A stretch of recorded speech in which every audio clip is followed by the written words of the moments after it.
She was just a hospital cleaner earning barely above minimum wage. And he was the kind of man whose name made bank managers nervous and politicians take unscheduled vacations. But when Hannah Sorrell saw a hospital administrator screaming into the face of a frightened little boy, she didn't stop to calculate the risk. She stepped between them because that's what you do. And nobody, not her supervisor, not the board of directors, not the entire Caruso empire, was going to make her feel differently about that. The overnight shift at St. Christopher's Medical Center in downtown Toronto was the kind of shift that broke people quietly. It wasn't dramatic. It was the slow erosion of a person. The fluorescent lights that never dimmed, the squeaking of rubber soles on linoleum at 2 in the morning, the particular loneliness of mopping a corridor while somewhere down the hall, a family, was receiving the worst news of their lives. Hannah had been doing it for 3 years, and she had developed a kind of armor made from routine and exhaustion. She was 28 years old. She lived in a 1-bedroom apartment in Scarborough with her younger brother, Owen, who was 17 and the smartest person she had ever known. Their mother had died 2 winters ago. A car accident on the 401, black ice, no survivors. Their father had never been a factor. So it was just the 2 of them and Hannah's paycheck and Owen's university application that was sitting on the kitchen table waiting for her to figure out how to pay for it. That Tuesday night in March, she was working the East Wing, the private patient suites, the ones that smelled of fresh flowers instead of antiseptic, where the sheets were changed twice daily and the meals came on actual porcelain. She pushed her cart around the corner near Suite 14 and stopped. A small boy, no older than 7, was standing in the middle of the hallway. He was in a hospital gown, his feet bare on the cold floor, clutching a worn stuffed rabbit that was missing one ear. He wasn't crying. He was the kind of scared that had gone past crying, that still, glassy-eyed terror that Hannah recognized from Owen's face the night the police came to the door about their mother. Standing over the boy was Douglas Fenn, the East Wing administrator. Douglas was the sort of man who had flourished in middle management because he intimidated people who were too polite to push back. He was tall, thin, perpetually disappointed, and he ran the private suites with a kind of petty authoritarianism that passed for professionalism if you didn't look too closely. "You are not supposed to be out of that room," Douglas was saying, his voice sharp and low, the kind of voice designed to humiliate without technically raising itself. He crouched down to the boy's level, which somehow made it worse. "Where is your nurse? Do you understand what unsupervised means? You could contaminate the entire wing. Do you have any idea what your father pays for this room?" The boy's lip trembled. He pressed the rabbit tighter against his chest. "Answer me." Douglas snapped. Hannah left her cart. She didn't decide to. It was less a decision than a physical reflex, the same way your hand pulls back from a hot stove before your brain has finished processing the heat. One moment she was in the corridor, the next she was between Douglas and the boy, and her voice was coming out of her mouth calm and clear in a way that surprised even her. "He's a child," she said, "and you're scaring him." Douglas straightened up slowly. He looked at her the way people look at something that has appeared in a place it shouldn't be. "Excuse me? He's a child," Hannah repeated. She didn't move. She crouched down to the boy's level and looked at him directly. "Hey, what's your name, buddy?" He didn't answer, but he also didn't look away. "That's okay," she said. "You don't have to tell me. I'm Hannah. I work here. Are you cold?" She glanced at his feet. She pulled off her zip-up sweater, the one she wore over her uniform on night shifts, and laid it over his shoulders like a cape. "There, better?" Something in his face shifted, just slightly. He gave a single tiny nod. "Hannah." Douglas's voice had dropped into a register she hadn't heard before. Quiet, deliberate, the kind of voice used by people who are saving the real conversation for later. "You are overstepping." "Maybe," she said, standing back up. "But he needs to go back to his room, and he needs to go with someone who isn't yelling at him. I'll take him." "You are a cleaner," Douglas said, enunciating both words with surgical precision. "Right now I'm the only adult in this hallway, behaving like one," Hannah said. "So." She held out her hand to the boy. He looked at it for a moment. Then he reached out and took it. Douglas said something else. She didn't quite hear it over the sound of her heart pounding in her ears. She walked the boy back towards Suite 14, and when she pushed the door open, she saw the room was immaculate. Private suite, a bed big enough to look absurd for one small person, and on the bedside table, a photograph. A man with dark eyes and the boy, younger in the photo, laughing on a dock somewhere with water behind them. "Is that your dad?" Hannah asked, settling the boy back onto the bed and tucking the sheets around him. The boy looked at the photo for a long moment. He placed his rabbit on the pillow beside him. Then, very slowly, he nodded. "He's going to come back soon, I bet," Hannah said. She meant it, to be comforting. She had no idea how true it was. She pulled the door gently closed behind her and walked straight into the conversation she had been expecting. Douglas was waiting. Beside him was her supervisor, Greta, who had the look of someone who had already made a decision and was now waiting for the paperwork to catch up. "Your shift ends now," Douglas said. "Leave your badge with Greta. HR will be in touch." Hannah looked at Greta, who looked at the floor. "I understand," Hannah said. She unclipped her badge. Her hands were steady, which felt like its own kind of miracle, because her insides were not. She thought of Owen. She thought of the tuition numbers she had been trying to make work for months. She thought about the fact that this job was the only thing standing between them and a conversation she never wanted to have with her brother. She handed over the badge. "For what it's worth," she said quietly. "I'd do it again." She was in the locker room pulling on her coat when she heard footsteps behind her.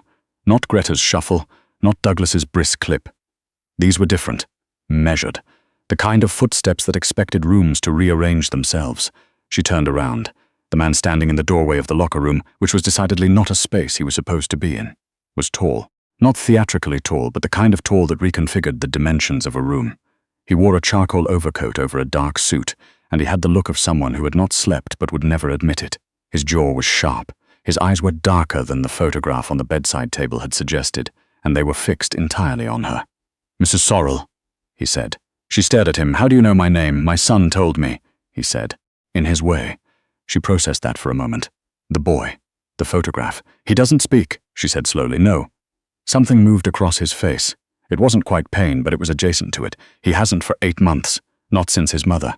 He stopped. He seemed to make a decision about how much of that sentence needed finishing. "My name is Callum Sterling. The boy's my son, Rowan. Callum Sterling." She knew the name the way everyone in Toronto knew it. Not intimately, but by reputation. Sterling Capital. The downtown towers with the logo on the side. The charitable foundation whose gala photos turned up in the society pages of the Globe. He was not someone she had expected to be standing in the staff locker room of St. Christopher's East Wing at 2:30 in the morning looking at her like she was something he was still trying to understand. "I heard what happened," he said. "With Douglas Van Gogh," Hannah said. "I don't work here anymore." "I know," he said. "I'm the reason you still did, until tonight." She paused. "What? I pay for that wing," he said. It wasn't a boast. It was a statement of geography, the same tone you'd use to say I live on this street. "I have for 2 years. Rowan has been a patient on and off since his mother died. When I heard that Fen had, again, a muscle worked in his jaw. My son does not respond to people. He hasn't reached for anyone in 8 months. He gave you his hand." Hannah didn't say anything. "I would like to offer you a position," Callum Sterling said. "Not here. At my home. Rowan has had therapists, specialists, a rotating series of caregivers brought in from 3 different countries. What he did tonight." He looked at her directly. "I haven't seen him do that since before. I'm not a therapist," Hannah said. "I know what you are," he said. "You studied nursing for 2 years before you had to stop. You've been working here since. You have a younger brother named Owen who is 17 and waiting on a scholarship decision." He paused. "My team is efficient." She felt the blood leave her face. You had someone look into me. Tonight? Yes. In the last, she checked her watch, 40 minutes. I needed to understand who my son reached for," he said, simply, as if this were entirely reasonable. "I don't apologize for protecting him." She should have been angry.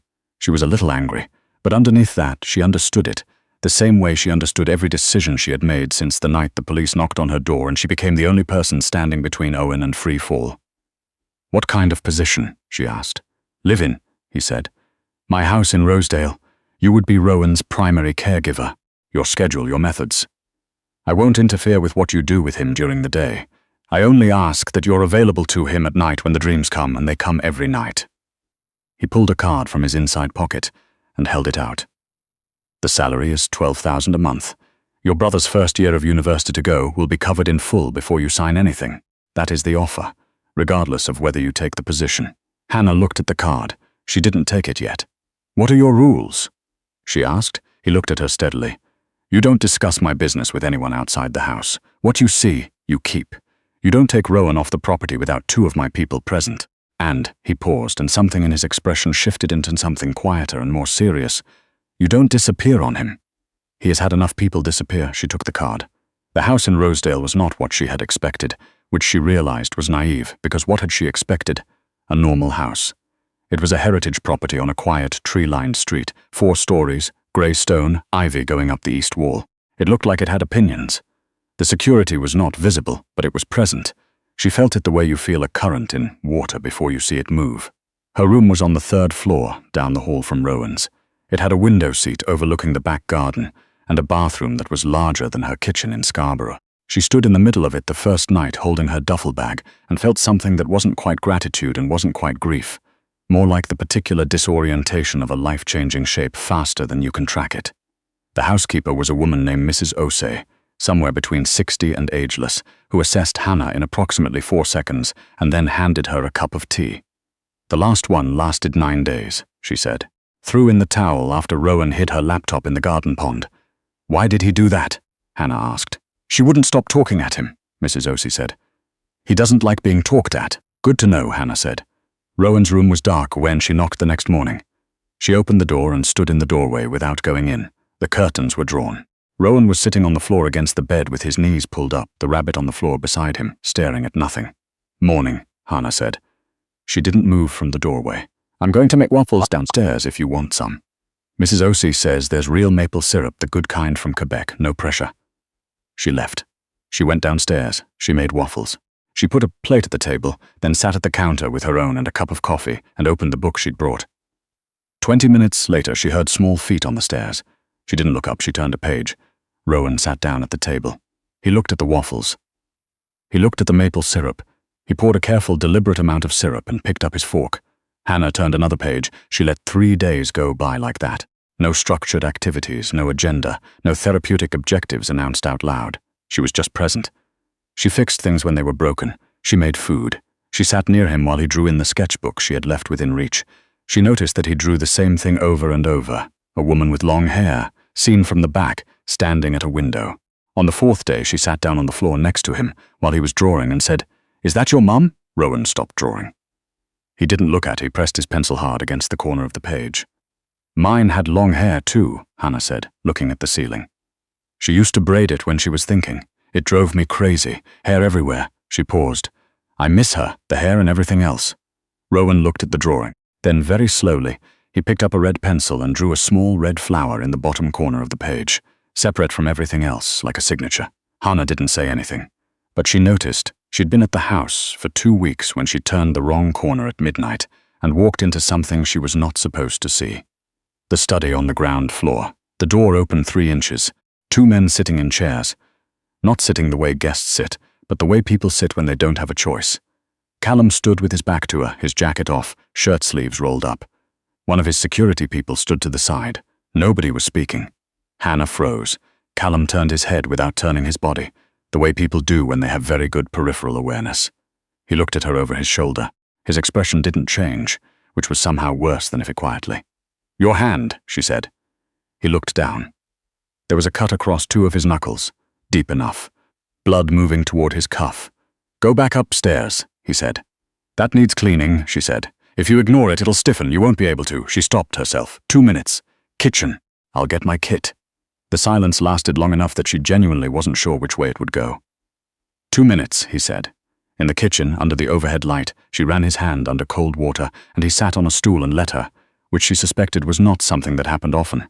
He watched her work without speaking. How bad is it? He asked. 4 stitches in a proper setting, she said. With what I have, I can close it well enough. She pressed a gauze pad against the cut. Hold that. He held it. She opened her kit. You studied nursing, he said. For 2 years, yes. Why did you stop?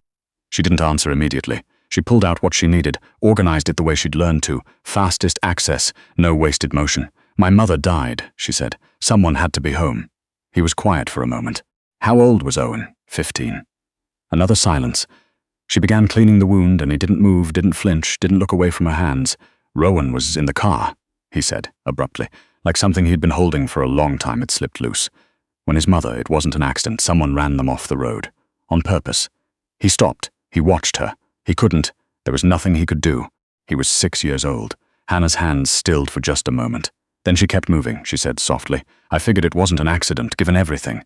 His name was Derek Voss, Callum said. A competitor, former business partner. He wanted what I had and chose the most unforgivable method to take it from me. He is no longer a concern, Callum said, his voice flat and final. She tied off the last strip of tape and looked at his hand, then up at him. He was closer than she'd realized, or she'd leaned in without noticing. His eyes, at this proximity, were not as cold as they looked from a distance. There was something else there, something that lived behind the control and the stillness. Grief, maybe, shaped into fury over a long time until the two had become indistinguishable. "He drew a flower today," she said. "Rowan.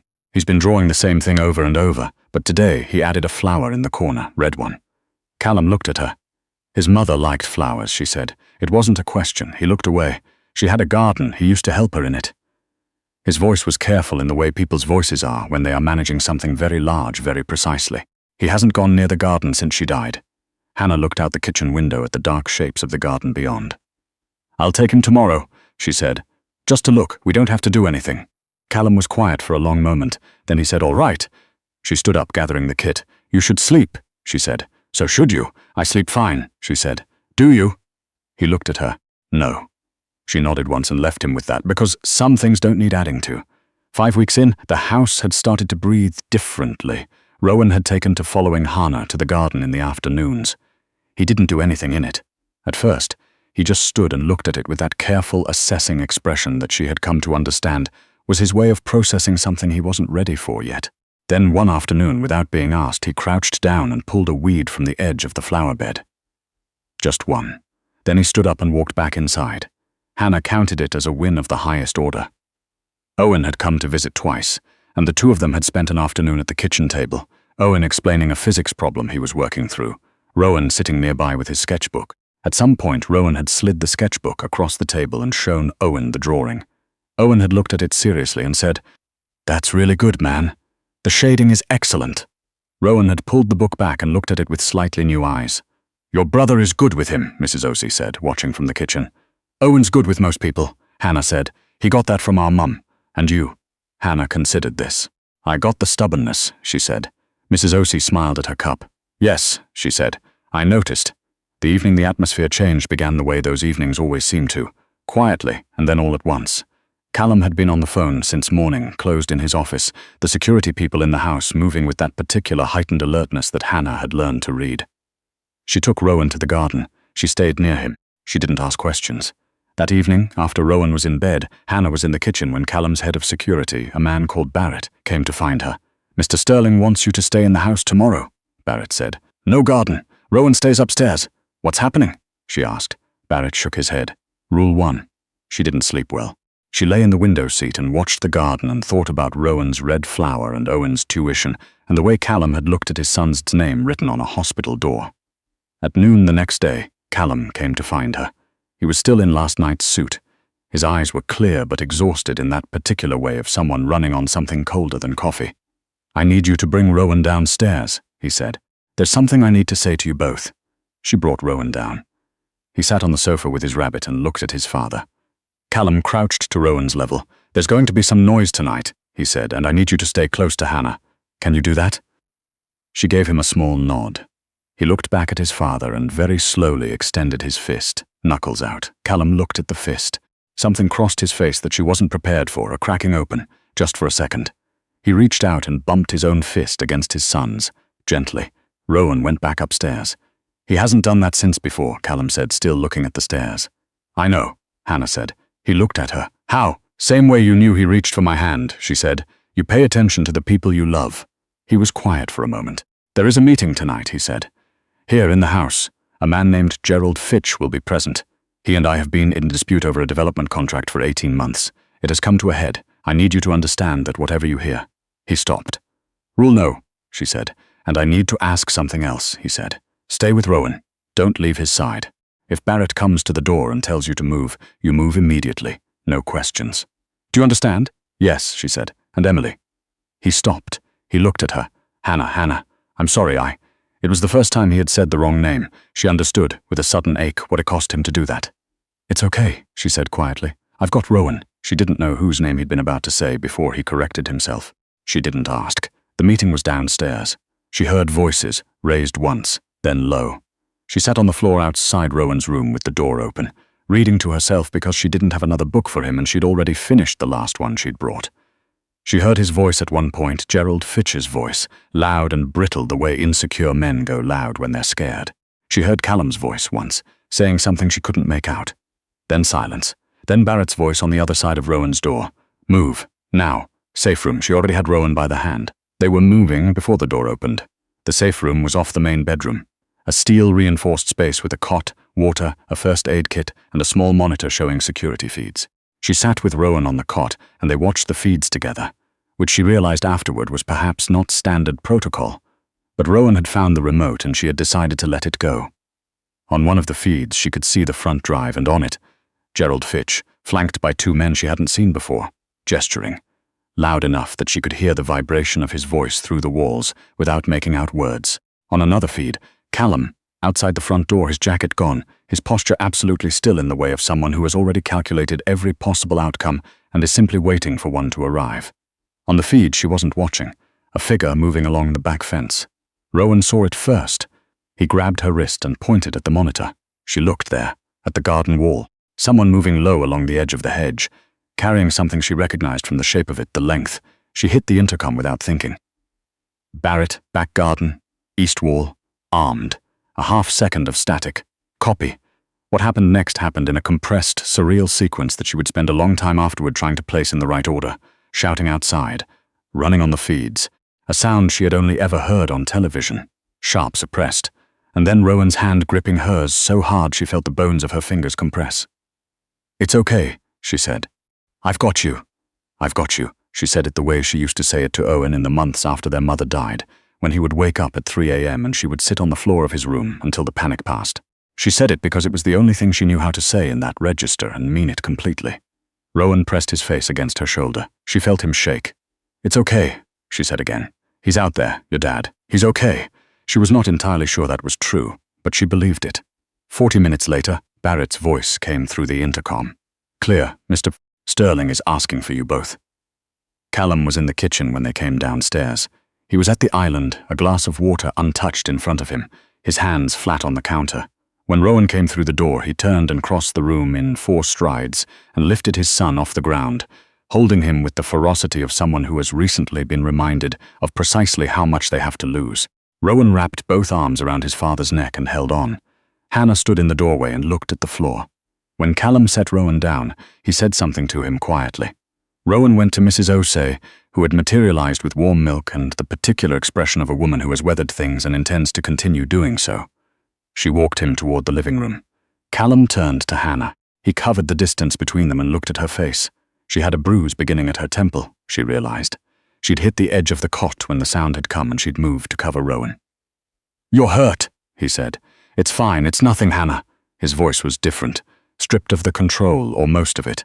He reached up and touched the edge of the bruise with 2 fingers, careful and precise the way she had been careful with his hand that night in the kitchen. "Gerald Fitch," she said. "Is he?" "Gone," Callum said. "Not in the way you might be afraid of. He made a decision tonight and it destroyed his position. He's finished in this city." "And the man in the garden?" Callum's jaw tightened. "Barrett handled it." She nodded slowly. "Rowan saw something on the monitor," she said. "The feed. I probably should have turned it off." "What did he do?" Callum asked. "He grabbed my wrist and pointed," she said. "That's how I saw it in time to radio Barrett." Callum was very still. "He protected you," he said. "He protected both of us," she said. Something moved across Callum's face. She had seen that expression once before, on the night he told her about the car, about Rowan, about how the grief had calcified into everything he was now. It was the expression of a man who has been holding something terrible alone for a very long time and has just felt the weight of it shift. "I would like to tell you to leave," he said. "I would like to give you money and put you on a plane and tell you that this is not safe for someone like you." "Someone like me," she repeated. "Someone who is," he stopped. "Someone I don't want to see hurt." The kitchen was quiet except for the low hum of the refrigerator and the distant sound of Rowan's voice. Rowan's voice, saying something to Mrs. O'Shea, real words, the first she had heard him use in 5 weeks. They both heard it at the same moment. They both went still. "He's talking," Hannah said.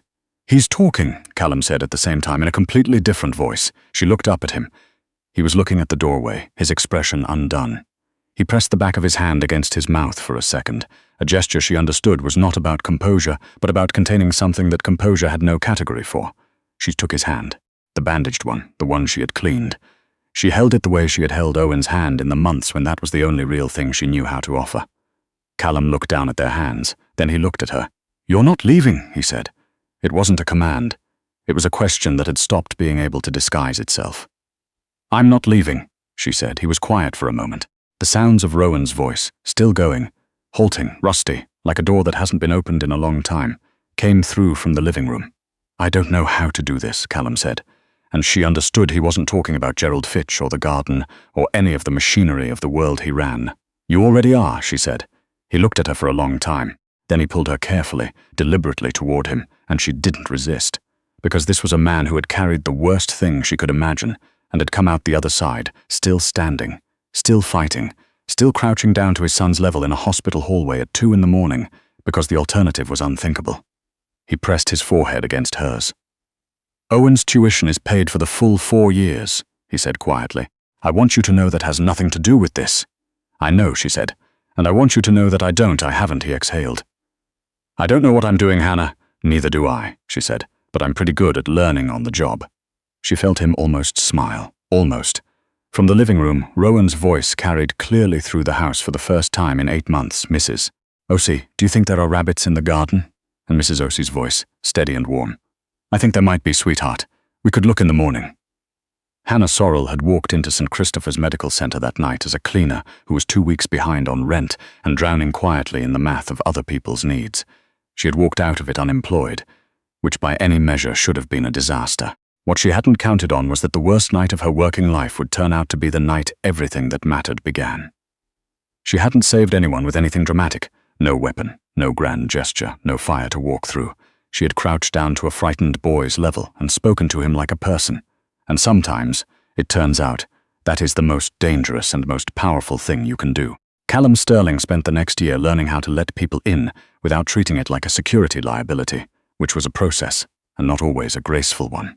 Rowan planted tulips in the back garden in April and talked about them constantly, to Mrs. Osei, to Owen when came to visit to his father at breakfast, to Hannah at every possible opportunity. Owen received a full scholarship to the University of Toronto, and then a second offer from McGill. And the night he called to tell her, she sat on the kitchen floor in Rosedale and cried in the comfortable, relieved way you can only cry when the thing you have been holding your breath about is finally resolved. And on a Tuesday morning in late October, Hannah was in the garden with Rowan when he looked up at her and said, perfectly matter-of-factly, "Are you going to stay?" She looked at the tulips. She looked at the house. She looked at this boy who had reached for her hand in a hospital corridor when he had stopped reaching for anyone. "Yeah," she said. "I think I am." He nodded, as if that settled something. Then he went back to the tulips. Some families are built slowly and without a blueprint, from the broken pieces of other things.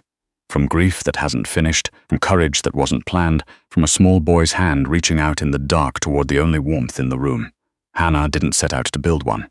She just didn't walk away. And that, in the end, was everything.